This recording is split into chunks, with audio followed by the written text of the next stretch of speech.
Okay, so we're gonna continue with 12.4, and we left off with trying to compute the cross product of the following two vectors. And so, well, if we want to compute A cross B, well, we want to take the determinant of the following matrix.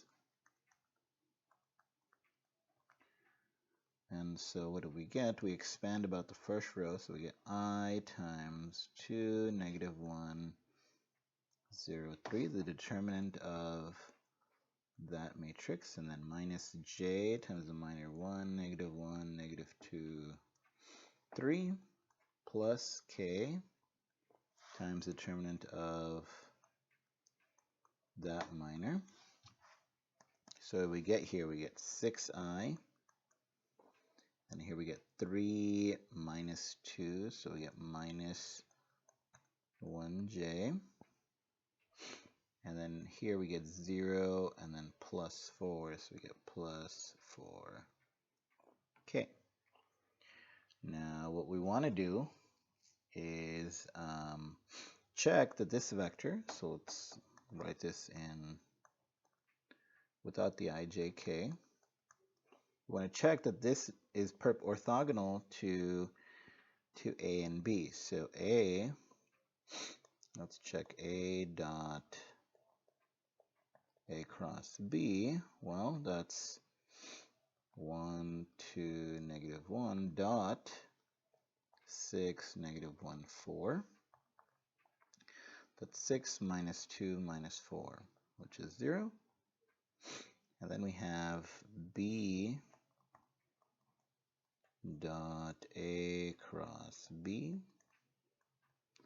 That's negative 2, comma 0, comma 3 dot 6, negative 1, 4. And that's negative 12 plus 0 plus 12. And that's 0, 2. Okay. So the question comes, there is a question. So which direction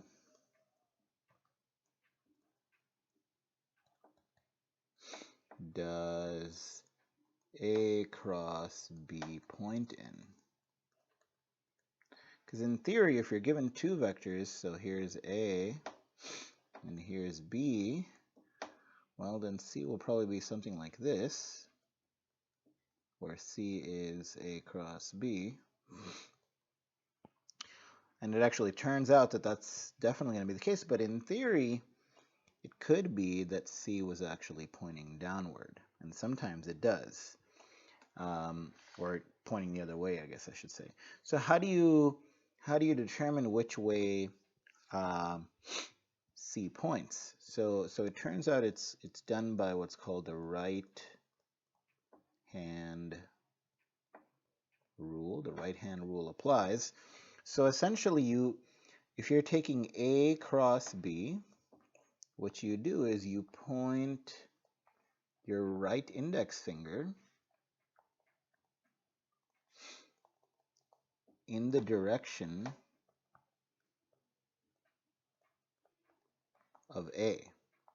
So let's start again with that same A there. So say your right index finger is pointing along this arrow. Then you point the right middle finger along B. So let's say B was over here, which means you're rotating this way to B. So you can imagine you're right, and you can actually do this as an exercise. Point your right index finger along, so let's label the index finger with red. So yeah, so index with red, and then say this one is your middle finger with green. Then the cross product will point along your thumb. So the cross product, which we just called C for short, points in the direction of your thumb. Okay, so in this case, the thumb, let's maybe choose another color for that. The thumb points, in this case, upwards. So that's your thumb. And you can actually check that if it was the other way. So for example, if, let's go back to my original color here. If A was pointing here, and B was pointing in the other direction, so your index finger was pointing this way. If you wanted to get your middle finger to point this way towards B, if you were doing A cross B again, A cross B, you would have to flip. This would, in this particular situation, so let me put a little box here. Here, your hand, so you're rotating this way in theta. Here, your hand would have to flip upside down. Your right hand flips upside down, giving us that the cross product actually points downward here. Your thumb then would point down. Thumb. So your right index finger again is with the red, your right middle finger is with the green, and then the thumb is with the blue line. Thumb equals the cross product. Well, it's a multiple of the cross product, I should say. But it's in the direction of the cross product, and that's what we're looking for. So that's the right-hand rule. It is useful geometrically to get an intuition of which direction the normal vector points. This cross product is, well, we'll see. This is going to be, we're going to denote this by the normal vector later, just probably in the next section. So this is a useful geometric tool to figure out the direction of your cross product, which is orthogonal to both A and B. So note, so a little remark here. So these two vectors, any two vectors A and B, if they're not, assuming they're not parallel,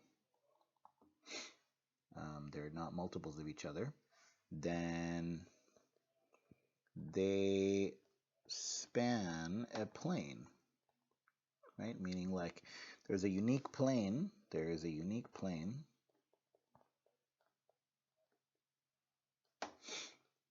passing through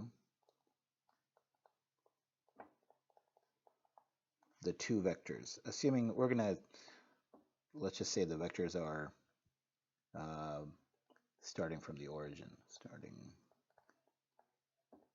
from the same point. So for example, let me just put it in abstract here. So here's a point P. If you had two vectors springing up from here, V and W, then if you sort of completed the parallelogram here, this is like a piece of paper which you can extend out to a plane. You can extend it in this direction, and this direction, and so on. So it's actually a full-blown plane, but that was just generated by these two vectors starting from the same point. Okay, so, and since that's the case, then the cross product actually is orthogonal. The cross product here, call that C again, the cross product is orthogonal to the plane.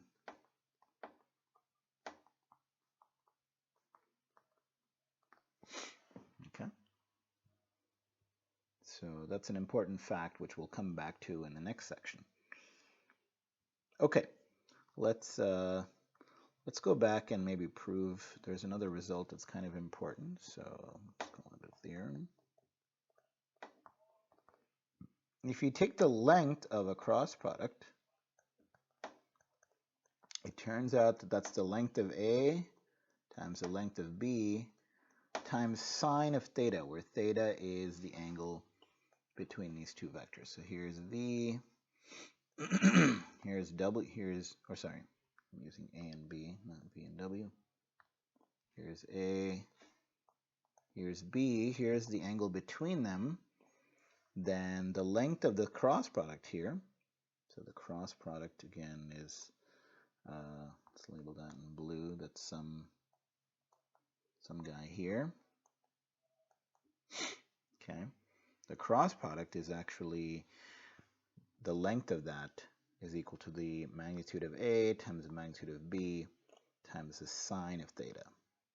Okay, so note, remember, recall, we also had the result that A dot B is equal to the length of A, the length of B cosine of theta. So there's two results, one for the dot product, one for the cross product. So let's prove this result. So let's just recall how we got A cross B. So this was I, J, K, where A was A1, A2, A3, B1, B2, B3, and this was, I'll just go directly to the final thing here, A2, B3 minus A3, B2. In the jth component, because of the additional negative sign, when you expand, you get A3, B1 minus A1, B3. And then in the kth component, you get A1, B2 minus A2, B1. So this is the cross product. Now, when we take the length, so what we're going to use now is we're going to take the length of this, and we're going to square it. And recall that that's just the length squared of a vector is the same as the dot product of the vector with itself. So this is from, recall that if we have a vector v squared, that's v dot v. I think we showed that at some point. So what do we have here? We have a2 b3 minus a3 b2 squared plus a3 b1 minus a1 b3 squared plus a1 b2 minus a2 b1 squared. Okay, so what we claim here is the following. So this is actually equal to, so this is kind of a claim which is, I guess, going to require some work. So we're going to have a1 squared plus a2 squared plus a3 squared times b1 squared plus b2 squared plus b3 squared, and then minus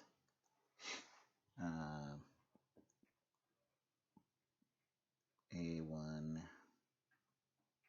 b1 plus a2 b2 plus a3 b3 squared.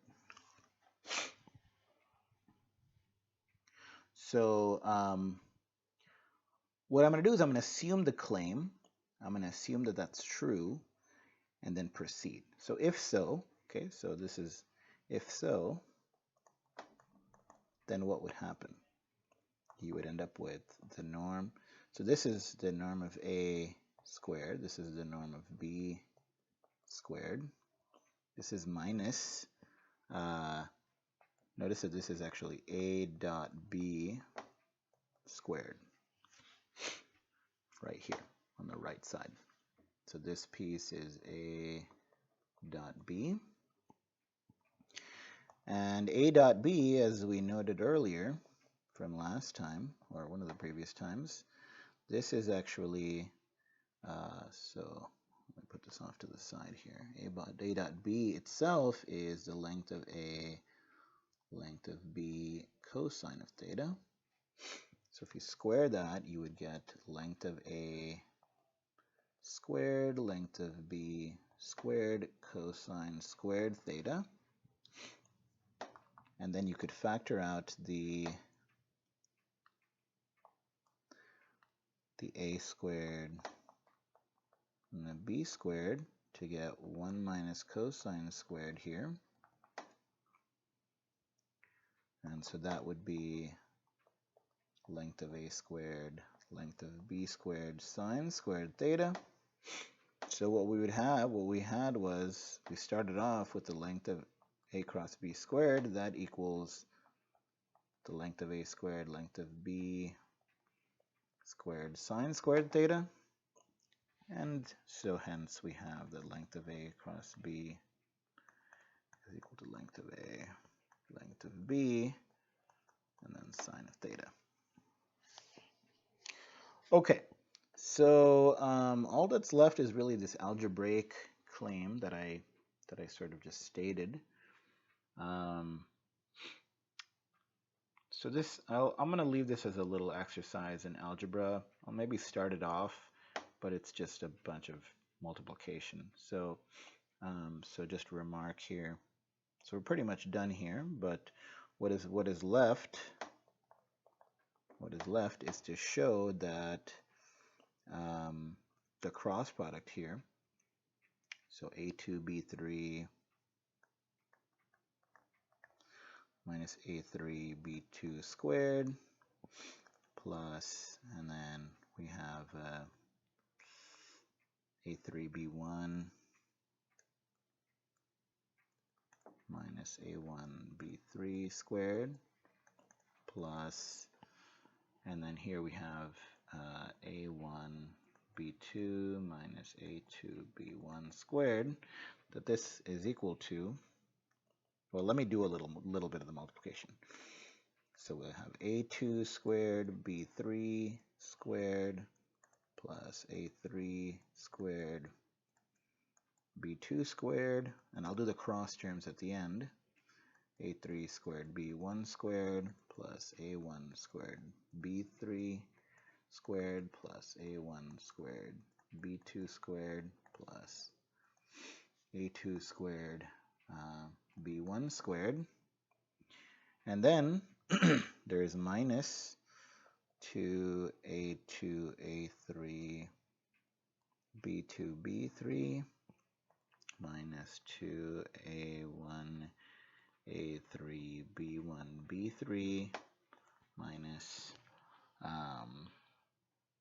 2A1 A2 B1 B2. And this, now I'll leave you to do this part. So this ends up being the same as A1 squared plus A2 squared plus A3 squared times B1 squared plus B2 squared plus B3 squared. This, and then minus,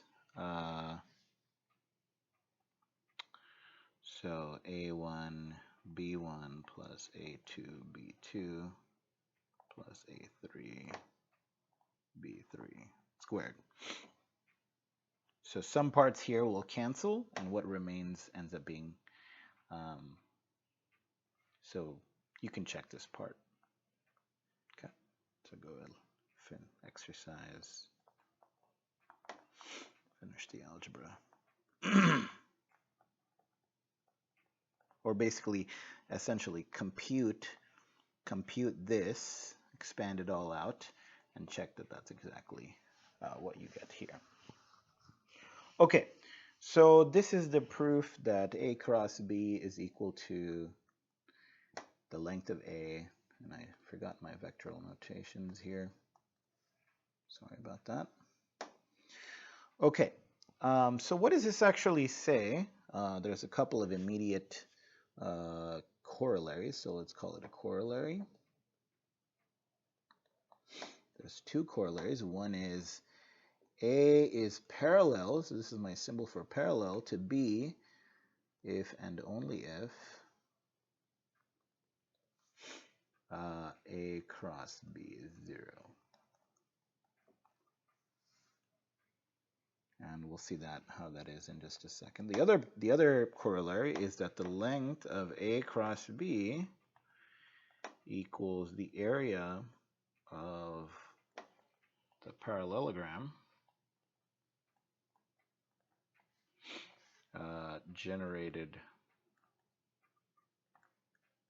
by A and B.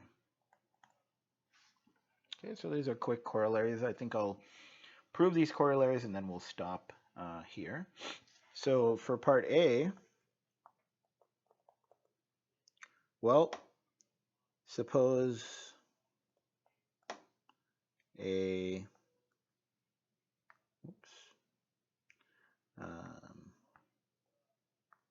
suppose A is parallel to B. What does that mean? That means A is a multiple of B. So A is, we'll call it C times B. Well, what does that mean in terms of angles? That means theta is either 0 or pi.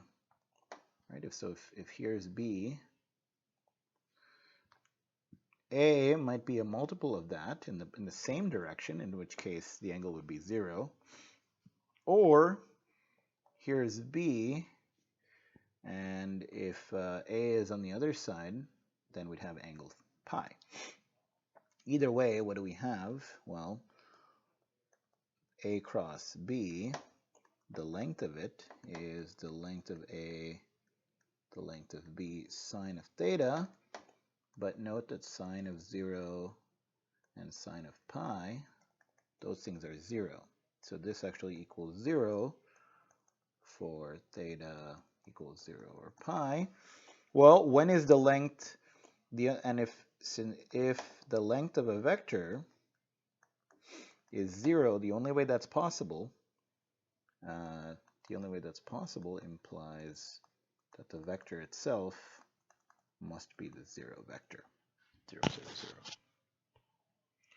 Okay, so, and the other way, of course, is also true. If A cross B was 0, then sine of theta would have to be 0.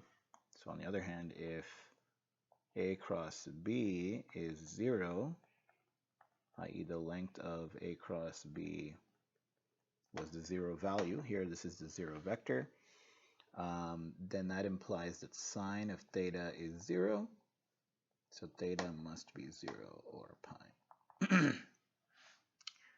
And that means that they're parallel, right? That exactly means that either A is a multiple of B in the same direction or in the opposite direction. Okay, so that's part 1. Part 2 says, here's A, here's B. The parallelogram formed by A and B is just, well, here's another copy of B sitting here. Here's another copy of A. This is the parallelogram generated by A and B. Okay.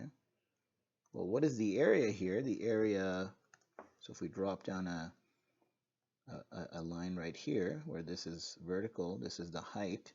The area is the height times the length of the base, B. Well, what is the height there? If this is theta, so remember sine of theta is h over the length of A. So A sine theta is h. So the area is then the length of A, the length of B sine of theta, which is exactly the length of the cross product. Okay, so that's that part. Let me leave you here with maybe 2 exercises. So suppose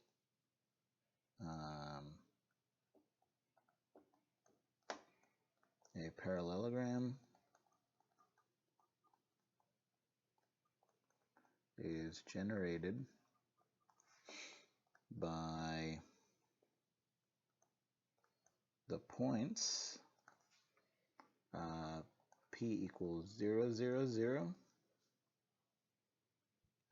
Q is equal to 1, 1, 0, and R is equal to 0, 1, 2, i.e. the vectors PR and PQ. So you have 0, 0, 0, and then going out to 1, 1, 0, and then going out to 0, 1, 2, somewhere here. You'll end up with a parallelogram, and my drawing is not very proficient here, but you can draw the picture.